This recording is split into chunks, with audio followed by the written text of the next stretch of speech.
Well, welcome to the Stone Roadie podcast. It's the one you don't want to miss. It stars Craig Reed, the Stone Roadie, and Griff, the rocket scientist. Let's not forget Kathy Godsey and all the old friends that come along.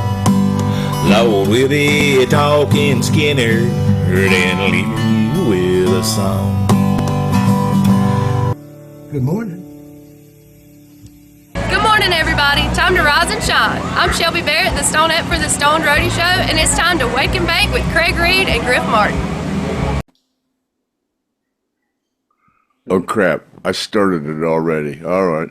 I know we got to get going here so we can get this thing edited and get it up by 6 a.m. Anyway, all right, we can edit this out. Okay, here we go. All right, here we go. What is this? What's Wake and Bake number 11. Stone Roadie show number 26. 126. Action. Alrighty then, looky here. This is Craig Reed, the very Stone Roadie, and my co-host, the rocket scientist, Griff Martin. Griff's we kind of getting a delay in starting this one. I had to get me a little buzz here before we started this show, and Griff's yelling, "Come on, we gotta get this out so I can get it edited and get it up," you know. It's hard to wake Craig up. Man. He likes to sleep in. Oh my God! Well, you know what? It's early. You know, we gotta. I don't even hear the dogs. Where are the dogs at? Sleeping. Anyway, all right. Yeah. Okay. Yeah. This is. This is just morning buzz. Wake and bake with the Stone Roadie in the morning buzz with Griff Martin and Craig Reed and the Griff. Where'd you get that? The thing, whatever. Okay, what the hell's going on this morning, Griff? Hey, did you want to go through some mail? Or hey, I tell you what, talk about your robe. The robe. Oh, this is the new robe there, yeah. Closest I can figure, this is from Hyatt Regency, I think. Oh yeah. Huh. I think that's a Hyatt Regency sign there. I don't know. Is it a cotton blend or? It's got these. I don't know. It's more of a summer thing. It's got those checks in it. Yeah. Is it a circa 70s model? I don't know. Heck, I don't know. Okay, well, hey, I heard you got some mail there, Craig. Did you get some mail? Yeah. Hold on a minute here. I had to move that camera. Oh, God. I am not prepared. Oh, there I am. Hi. Anyways. I did. Hey. Yeah, well, I got some, here we go. I got some entries for our next drawing. Pete Cimino Camino and D Moore and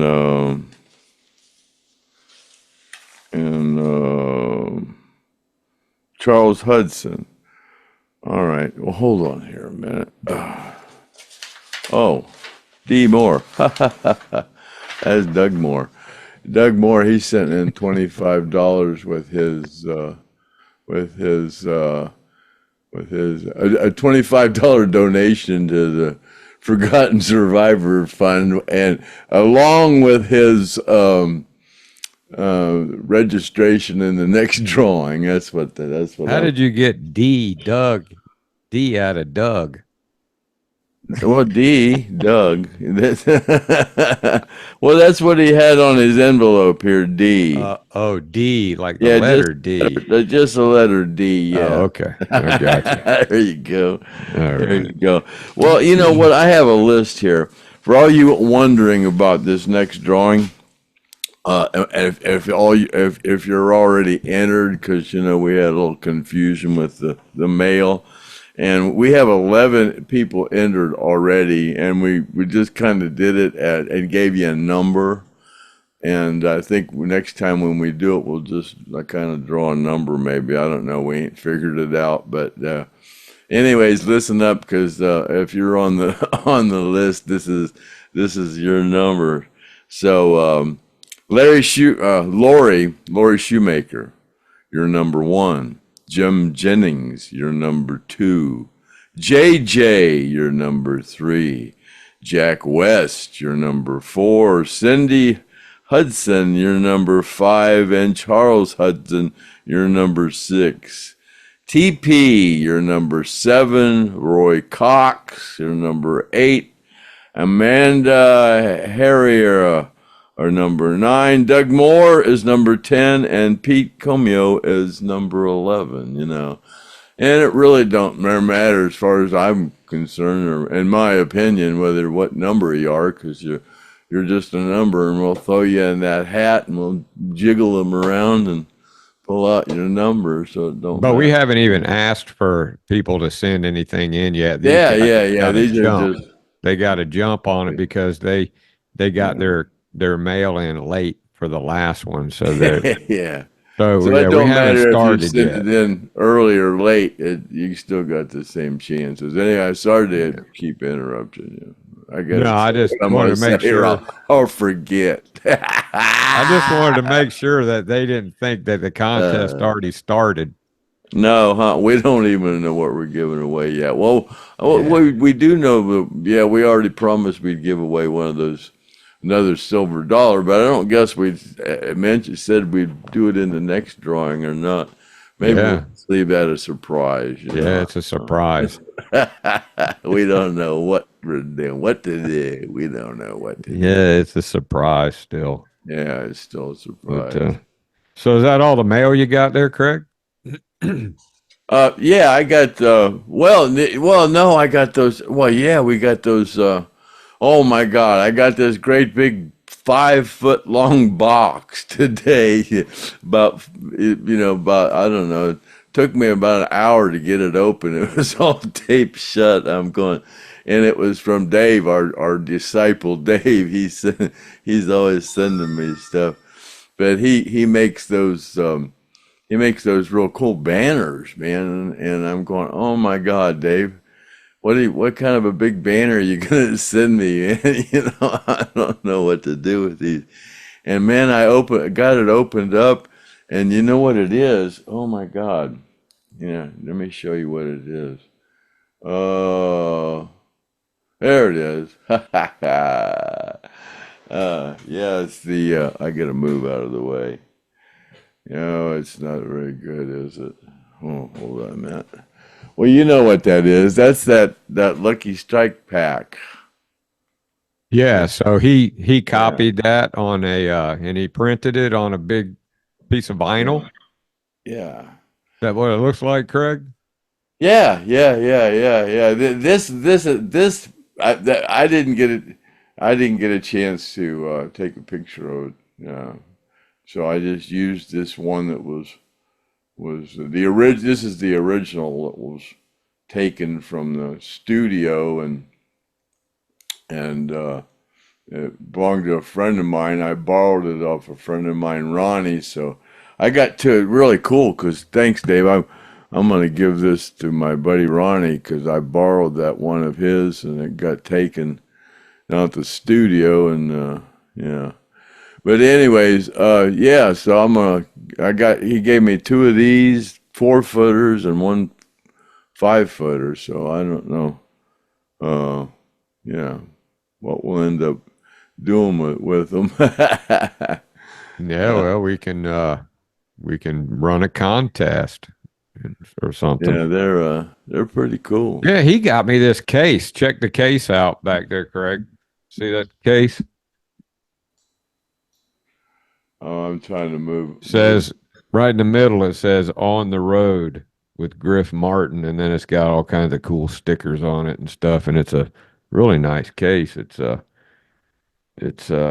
harmony case, I think is what they call it. Yeah, pretty cool. I never got gifts in my life until I started working with Craig Reed.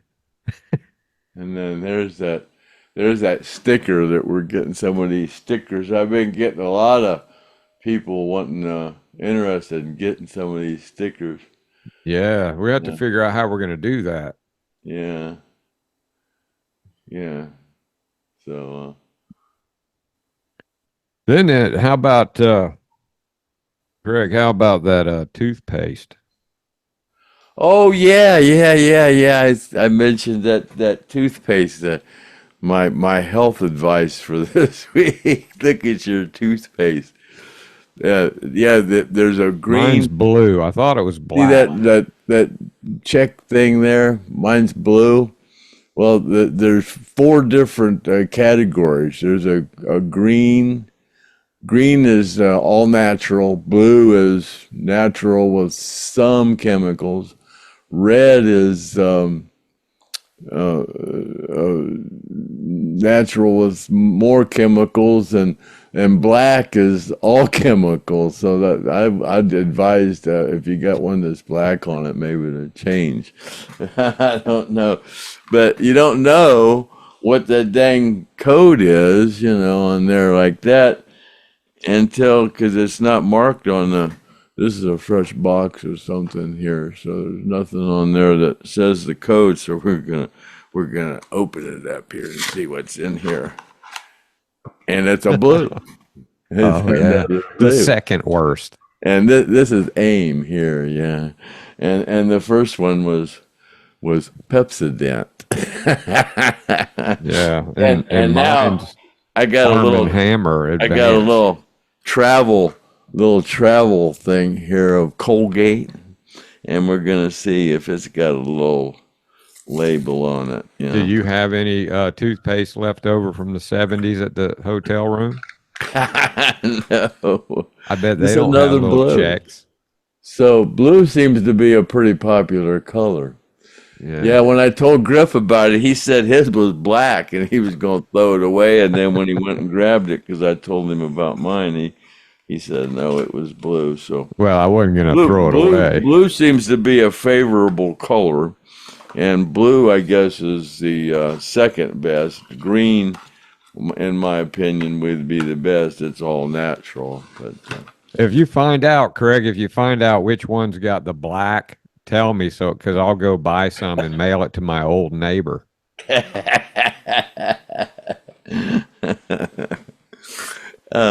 And about the deodorant, don't use any deodorant with aluminum in it, and just about all of it's got aluminum. Yeah. No, I don't know why this government lets these people do this stuff, the stuff that we use. I mean, it's kind of weird. Well, because they want you to die before you get your Social Security, before you get your first check. They're supposed to be looking out for us, and they're selling all this corn, high fructose corn stuff that's making everybody fat, and I don't know what the heck's going on. Well, what they do is they dangle that Social Security carrot, and they say if you wait till you're 70, then you'll get the full retirement.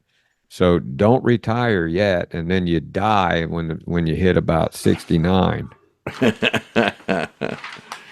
Oh boy! In my bias, you know what? opinion. I went to the doctor yesterday morning. Well, I call it morning. It was actually about 11. But anyway,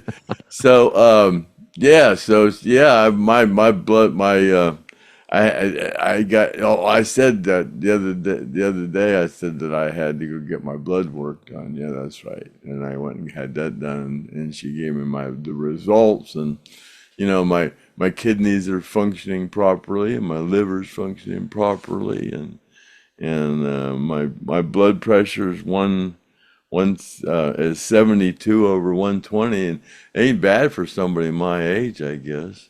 How about did she check your prostate? No, but she did say this is that I had this is my 5 years ago I had one done, and she said the next time you see me, she wants me to go have one of them things, you know. It sucks because they don't get you high like they used to.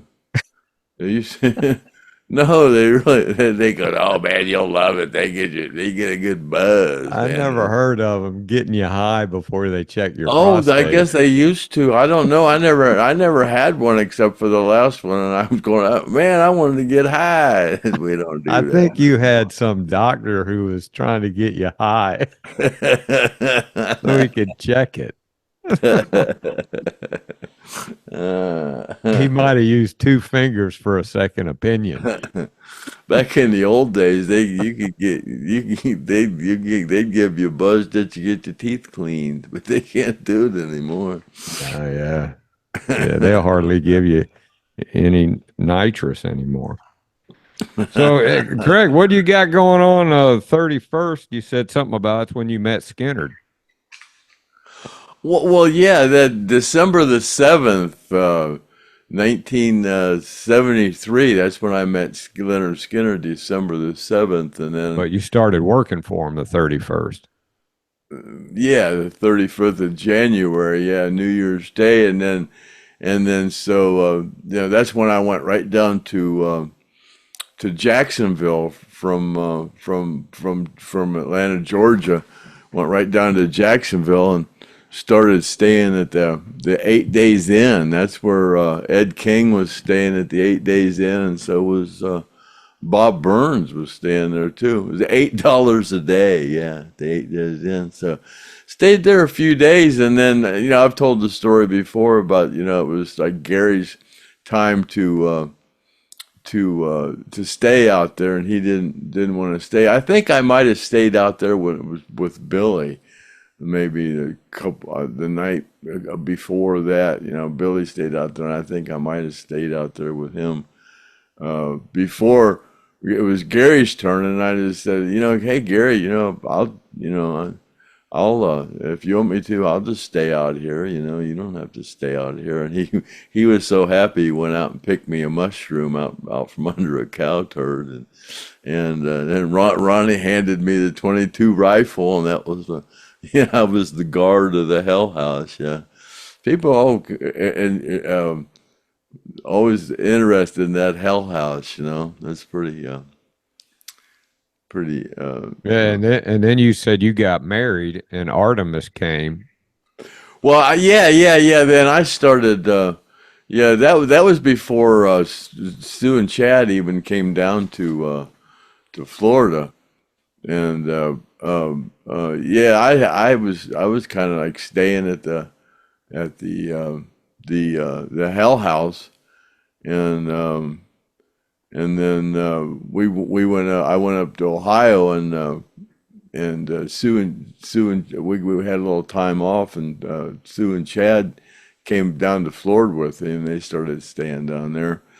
And so then it was shortly after that Artimus got with the band.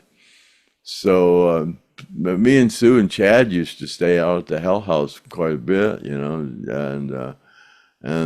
then when Artimus got with the band, he was from South Carolina, so he didn't really have any place to really go. So he started staying out at the Hell House, and then I didn't really hang out there much anymore. But yeah, and then we got the place at Riverside. And then after that, we didn't need to stay at the rehearsal place. But yeah, that was some memorable times out there at the Hell House.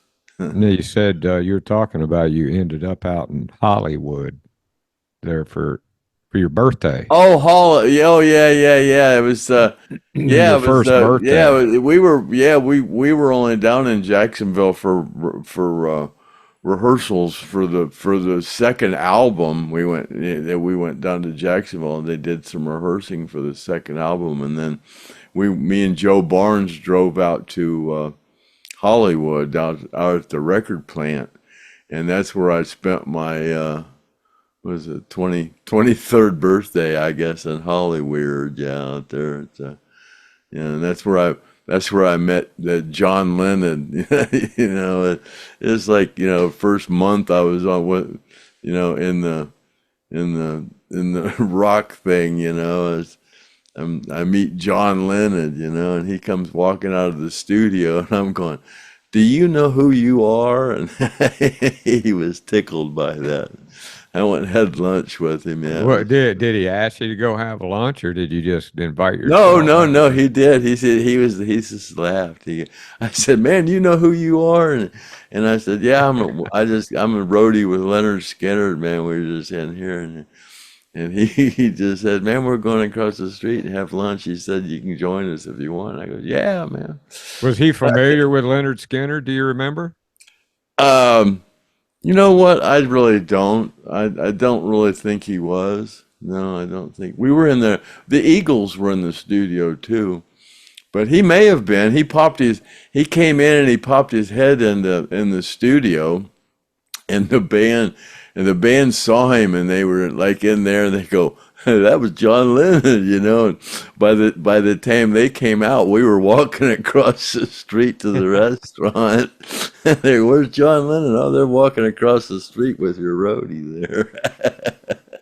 And whenever you guys went over there, was it just you and him, or was somebody else with you? Oh no, there was like, oh no, God, there was like him and some woman and about three other May guys. Pang. Huh? May Pang. I think it was an Oriental lady. I don't really remember. Oh yeah, that was that crazy year of Lennon that had. Yeah, that was. Wow, you're kind of like Forrest Gump, you were. Yeah, really. I've been accused of that before. Yeah, be at the right place at the right time. Yeah. And I tell you what, here lately I've been looking at that Winterland. When you guys in '75, and then you went back in '76. In '75, 04, 27, 75, and you can see that footage of Winterland. Ronnie wasn't wearing a hat, and there weren't any honkettes, and also no Billy Powell. I don't think. Yeah, Ed King was there, but no Billy Powell. Where was Billy Powell at, Craig? He was either in jail or in rehab. I can't remember. I don't remember. I think he was in jail for something. He couldn't make it.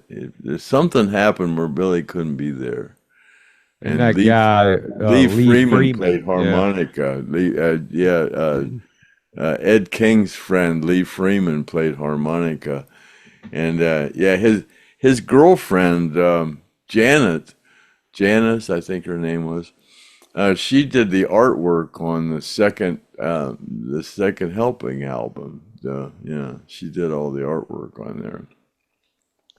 Now in '76, Billy was there, Alan, Gary, Leon, Artie, and Ronnie, and there were honkettes at that one. So I guess. When did the honkettes come in, Craig? When did they? After the third album. Yeah, Give Me Back My Bullets.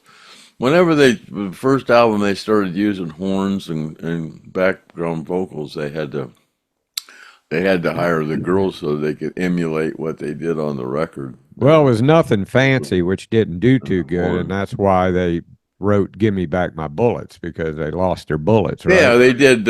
They did the first one, Pronounced, and then Second Helping, and then Nothing Fancy. And, Nothing Fancy, I think that was the Railroad song, and there was, some of the more slower type of stuff, you know, and it didn't do real good. And then that's when they had to write something that had some kick to it, and they did "Give Me Back My Bullets," and that was, you know, that when they did Nothing Fancy, they kind of lost their bullets, and they weren't talking about bullets like you put in a gun. You know, it's the billboard bullets. You know, when you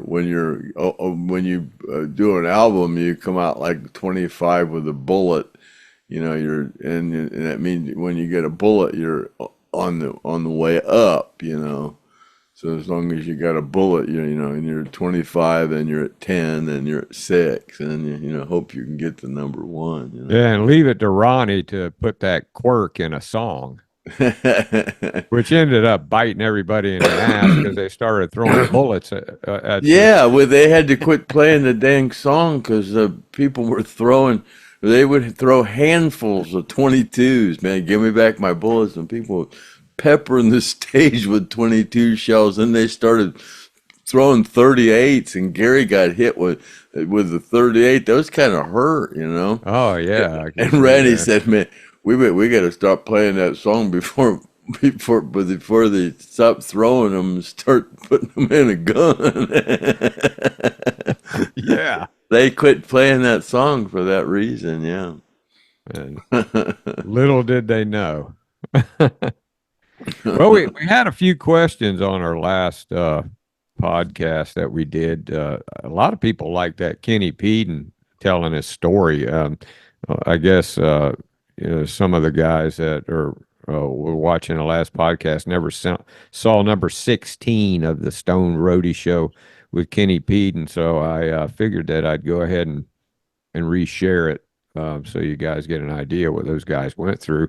If you didn't get a chance and you're just now starting to watch the podcast, go back and take a look at the last one. Kenny Peden on there from, I guess it had to have been the first of the year or something like that, because he died. We started doing them in March Yeah. 14th and 2022. We started doing one of the first guests. Yeah, so it was April, May, June, somewhere in there. Yeah.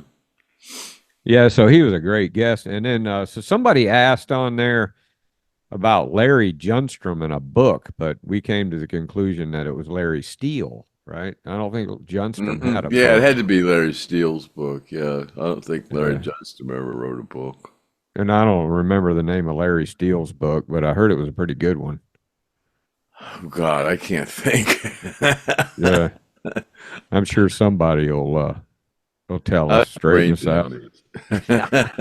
Then another person asked, "Did Leon ever sing?" Well, we know he sang. Yeah, he sang. He used to sing that Leon Russell song all the time. I forget. Yeah, forget the name. And then he sang backup too. So yeah, he had a backup microphone up there. Yeah, and he always did that for MCA. He always. I actually think I have a recording from Kent Griffith that he gave me where Leon sings. Maybe we'll figure out how to put that on here. Yeah, I think we might be able to dig something up on Leon singing. So I'll work on that. Oh yeah, there's recordings of Leon singing. Yeah, there's one on the internet I know I've heard. So you guys, yeah, singing like something about a soldier or something seemed like. Yeah. Yeah. It's a Leon Russell song. I can't remember. And somebody asked, "How did you get drugs overseas?" Well, you couldn't get marijuana over there. It was hash, and we went to Holland. My God, and I bought a big old chunk of hash, and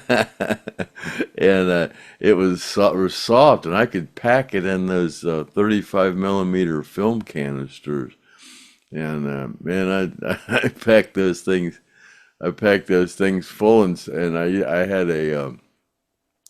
a stereo that Artimus gave me. It had remote speakers. It was a Sony, and I'd take the backs off of them and take those 35 millimeter film canisters, and they were black, and I took that dull black tape and taped them on the inside. And God, we were going through custom one time, and that Japanese custom guy had his flashlight and looked inside the back of that grill. I about had a heart attack. God dang. But yeah, I had that stuff all the time I was over there, and I didn't tell nobody I had it. And every time we'd get to a city, I'd call up Gary and Dean and them. I go, man, I scored. You know, and I never told them it was the same stuff. I just kept telling them I'd find it, you know. And then we got back to Jacksonville, and I called Gary and Dean, and I told them, I said, man, the whole time we were over there, I had this hash. I said, come over and smoke some. And they'd come over every night before they would go out. They'd go out to a club, and they'd come over and smoke some hash. And they never would go to the club. They'd just crawl down the steps and go home. That's some good hash, boy. Whoa. Oh, yeah. Anyway, so that's all the questions we have, Craig. But I got this book, and we haven't got anybody. Have you got any emails about this book? God, you know what? I don't think I've even checked my email here in the last couple of days. I don't. Is it StoneRoadie.com? I'm really not prone to checking that email very often. To tell Is you it StoneRoadie.com? Is that what it is? Yeah, the Stoned Roadie. StoneRoadie.com. Yeah, the Stoned Roadie at gmail.com. Gmail.com. Yeah, you guys, anybody interested in that book, we're going to put it up on eBay, for too long, I guess, right? Or do you want to wait? Yeah, we'll just hang on to it. Heck, we'll just hang on to it for a while. We got some other stuff. Mark, I hope you're not in any hurry to get your money. Yeah, hang in there, Mark. We won't wait too long. The proceeds for this book go to Mark Frank. Yeah, not Mark Howard. Mark Frank. Yeah. Yeah. So if anybody wants to just go ahead and send us some money, I mean, tell us, what you'll give us for it. We got 510 out of the last one. We did get a $1,000 offer on it, but it's a great book. It's not too many. And Lacey signed the back. This one's in better condition. Yeah. Ronnie Van Zant's father, Lacey Van Zant, signed this book. So it's a cool book. It's got a lot of cool pictures in it. And, we haven't had much luck trying to auction things off on the on the podcast. Everybody's telling us, man, you ought to just auction stuff on the podcast. And we say, we've tried, it don't work. Yeah, people would rather. I guess there's more of an audience on eBay. Yeah, you got to have competition to have an auction. You got to have. But when you're giving stuff away, that works out pretty good. It seems to, yeah. We ain't giving away much yet. God Almighty knows.